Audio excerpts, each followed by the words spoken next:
Alright, so I'm getting ready to watch episode 39 of Fullmetal Alchemist Brotherhood.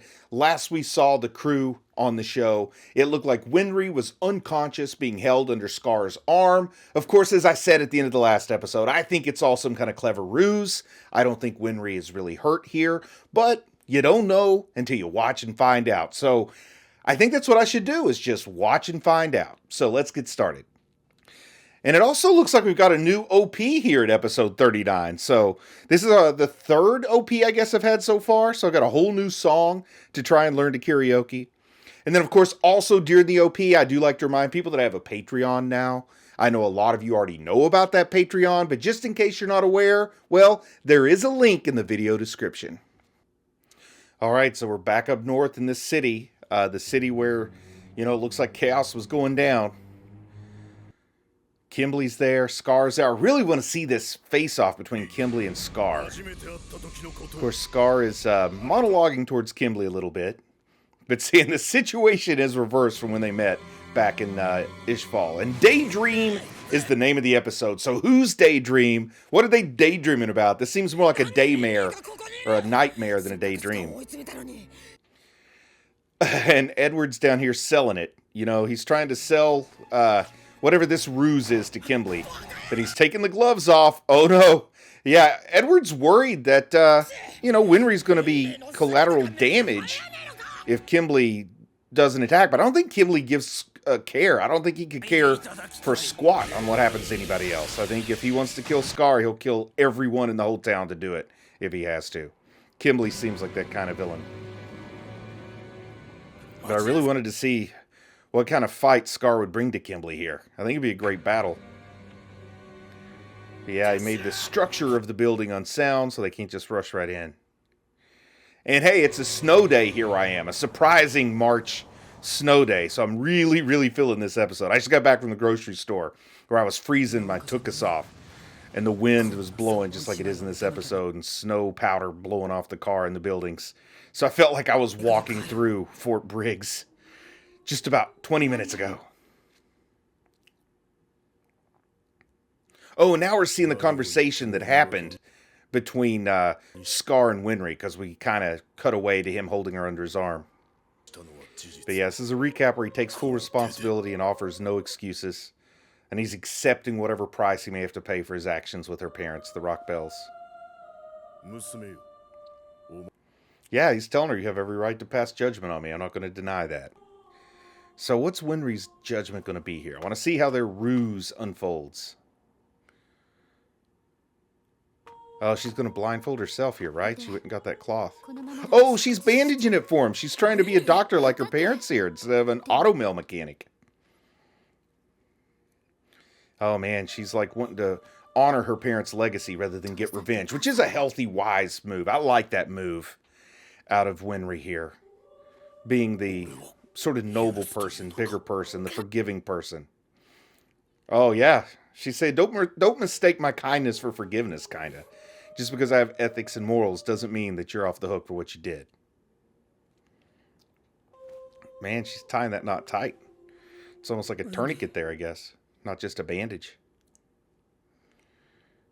Man, she's holding her composure pretty good, though. Probably holding her composure better than I would in this situation. Yeah, she said the next time she cried, there'd be tears of joy, so she's not going to cry. Oh, man. That's sweet. Edward's showing her a little comfort, putting his hand on his head, holding her close.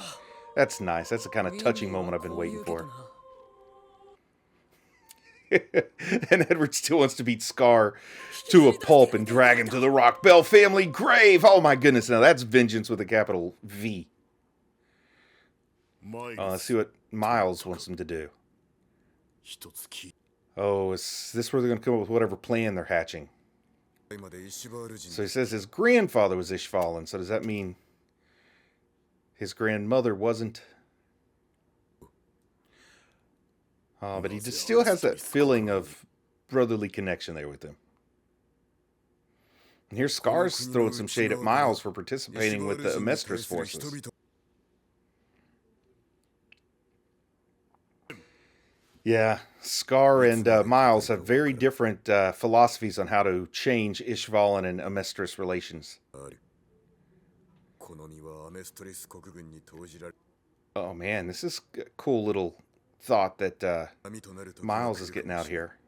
Small ripples can become great waves. I'm just a pebble thrown into the pond, but who knows what kind of change I can bring about. I think he's probably talking about General Armstrong, who's the native-born Amestrian that convinced him to think of it this way. Oh, wow, Scar had a really colorful explanation or description of himself from the festering garbage of that hatred from the war, the Civil War.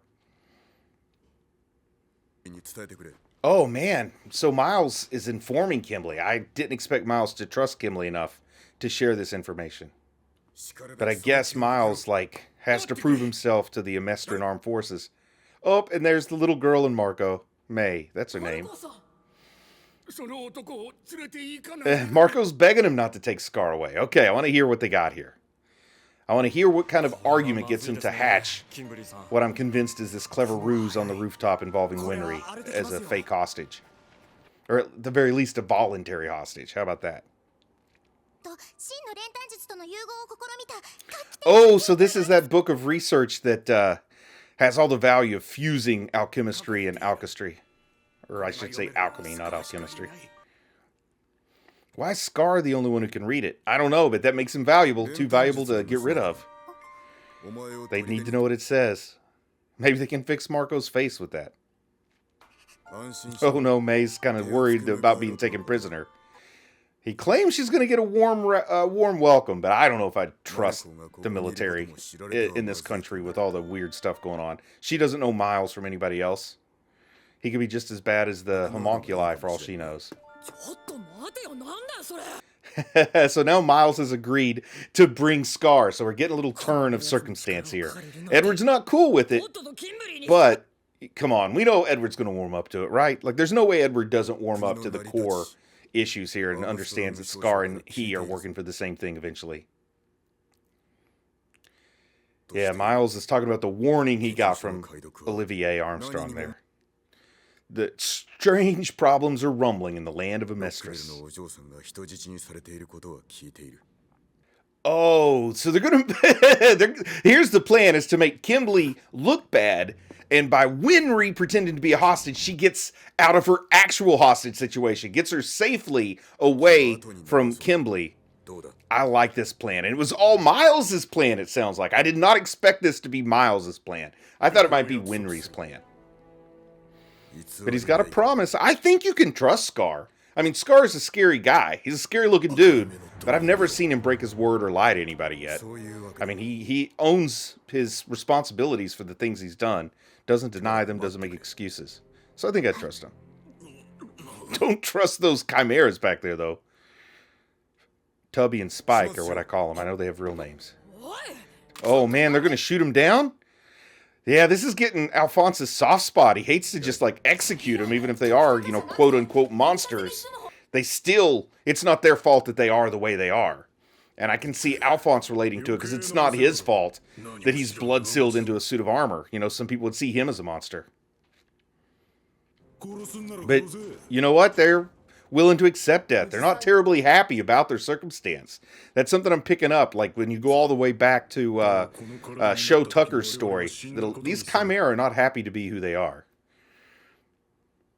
Chimera who can talk.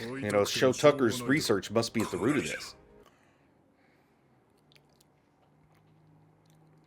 Yeah, Alphonse is having to deal with this. It's striking kind of close to home, kind of sensitive to it. Yeah. Now that he mentions the possibility of getting their old bodies back, suddenly they're not so eager to die. I like this. He's just telling them, don't lose hope, You have value. Take a deep breath and acknowledge, I am aware that I'm alive, and I deserve to be alive. That's what he's saying. And he's revealing himself for who he is, to understand if he holds on to hope, they too can hold on to hope. So he's going to be an inspiration, and these perceived monsters help them recognize their humanity, and more importantly, maybe help others recognize their humanity.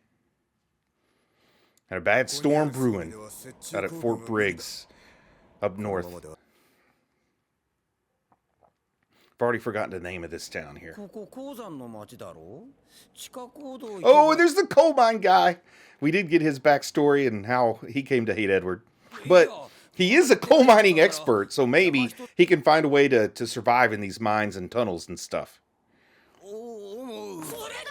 Mr. Yoki to save the day. Pointy mustache guy to the rescue. And using his knowledge of mines and caves to save the day.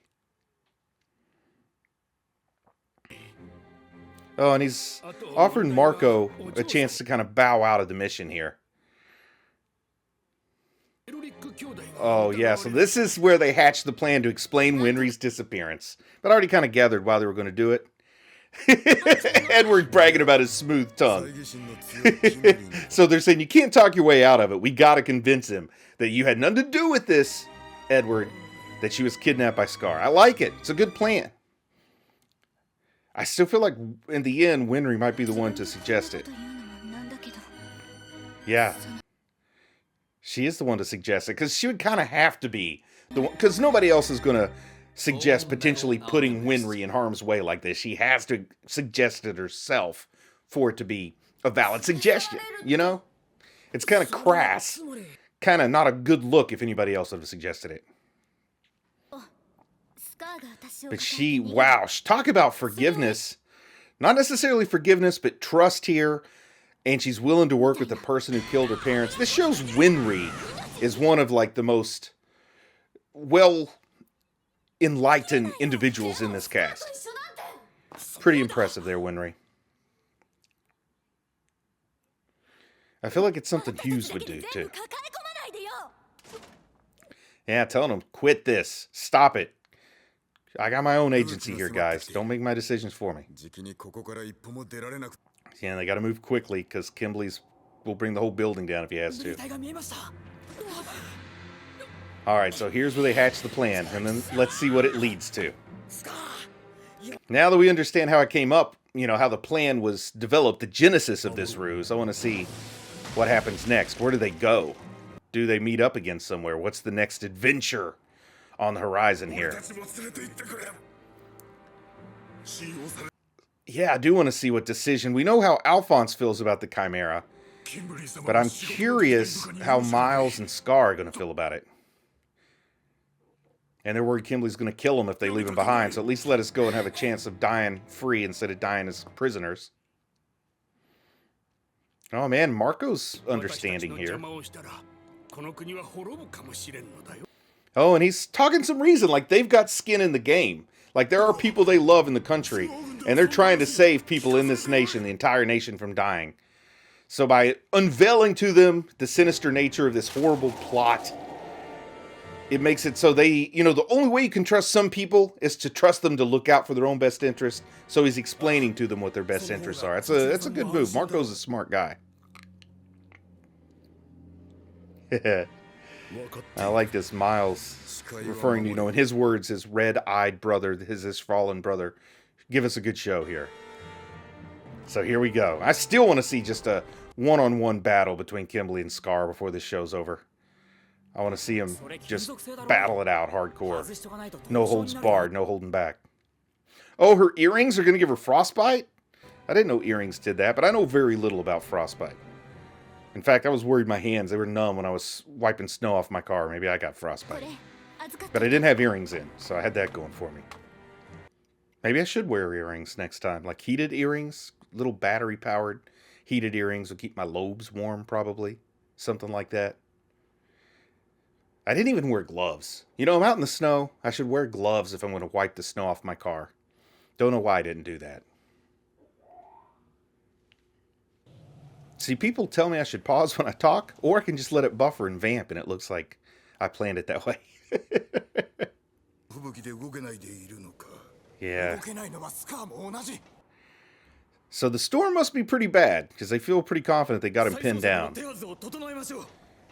And here's Miles, knowing the secret here. He's thankful for the storm, but you still got to be a little bit worried, because it is still a storm. And Winry and Scar are still out there in it. I called him Lieutenant Miles. He's a major. Sorry, Major Miles. Didn't mean to demote you there. course, I'm not real sharp on ranks in the military, but I feel like major's higher than lieutenant. I'm pretty confident on that. Oh, Marco's asking Winry about her parents. So it looks like they did make it underground, so at least they got shelter from the storm now. Now, can they trust Loki, though? Floki. Yoki. That's his name, Yoki. Can they trust Yoki not to lead him into some kind of weird trap or betray them for money? You know, I could see Yoki maybe taking a payment from Kimley or Bradley or something to turn him over. Don't quite trust Yoki. So, oh, this is interesting. This guy talking about don't forgive the wantonness of the world. And that's a pretty direct quote of what Winry said to him. I will not forgive your wantonness. So I guess that was probably their father, the older guy with the mustache. But yeah, his brother trying to talk about bringing positivity into the world, and that's why he's learning alchemy. But of course, we know Scar only got the destructive part and not the reconstruction or the rebuilding part. So he is just a force for destruction. And it suits him well with his dedication to vengeance. Alright, so Yoki has found a map. And this is where we have to decide, is Yoki up to some nefarious plan? Oh, and then the Chimera, have they gone back into human forms or something here? I kind of forgot they could do that. Oh, and he's already asking about hints in those notes about... I kind of forgot they were shifters. I thought they were just Chimera, but I remember now when they shifted and everything. Oh, I feel bad for these guys, though. They're getting their hopes way up. They're getting, you know, this optimism about being human again, seeing their family again. But I'm worried that there's no guarantees it's going to happen. Like, of course, they got to maintain hope, but I want them to manage their expectations so they don't get too heartbroken. They could even die on this mission, you know? What would be worst thing possible is if they got back their human bodies and they weren't Chimera anymore and then they died. Oh, that would be a heartbreak. Oh, so now May, who came here for a Philosopher's Stone, wanting to raise the status of her clan, now that she knows how it's made, she's got all this, like, moral quandary. She has this feeling that no one should have it. So she has lost faith in her mission, is what it looks like to me.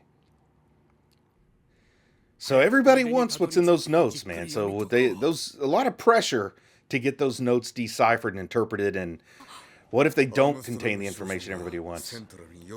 Oh, Armstrong's back in Central. That's a bad sign.